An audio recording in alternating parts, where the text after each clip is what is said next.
Hey guys, what's going on? I got something else for you today. I'm going to show you how to repair a transmission cooler line with quick disconnects on it.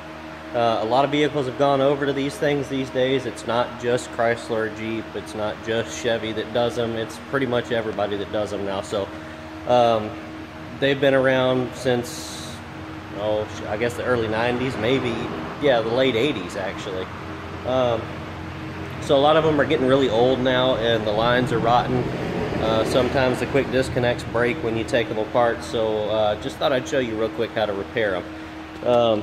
So what we have is, I showed you the fuel line quick disconnect the other day, so you know how to take them apart now. What I didn't show you was the transmission cooler lines. So they've got the same kind of connections on them, and in between the hard metal line and the quick disconnect, you've got rubber line. Well, that rubber line rots over a period of 10, 15, 20 years. And on a transmission, it's particularly bad because it can just split and blow all your fluid out running down the road, and by the time you figure out that your vehicle doesn't want to move anymore, you've already burnt your clutches. You'll need a transmission rebuild. So, most of the time. Even if you don't need a rebuild, it still won't ever pull the same as it did before. So what I do is I take my lines and I cut the fitting. You see, this is your quick disconnect, and of course your rubber line here.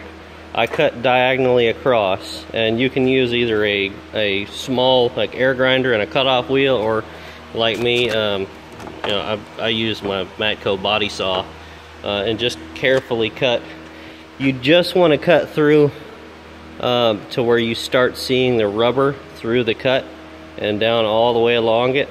It's hardest at the top. You just get as close as you can to the connector itself, and then once you get the cut made, you can stick a flathead screwdriver in the cut and twist the screwdriver sideways, and it'll break the little bit of tab that's left there and open it up. Now once you get it open, you can use a pair of pliers or two, or a pair of pliers and a screwdriver, and open it up and peel it away, and that leaves you with this right here. That's the hull of the old hydraulic fitting, and this is the other half of your fitting, and you'll see it's ribbed and it has a bubble on the end to retain the line.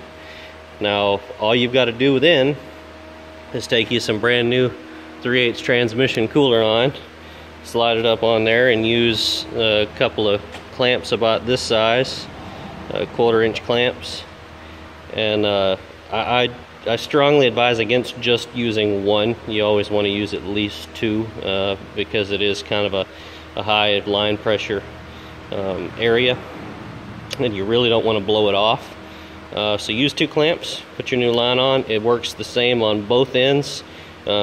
Whether it's the quick disconnect end or the hard line end down there, you're going to see the same thing under the connector. So all you got to do is cut that shit off and throw it away. Replace your line, replace it with a new piece of line and 2 clamps on each end, and you're good to go. So hope this has been helpful for you. Please like and subscribe to the channel if you haven't already. If you like the video, right down there below the screen is the thumbs up button. Go ahead and hit that for me, please. It actually really helps me out. And we'll see you on the next one. Thanks, guys.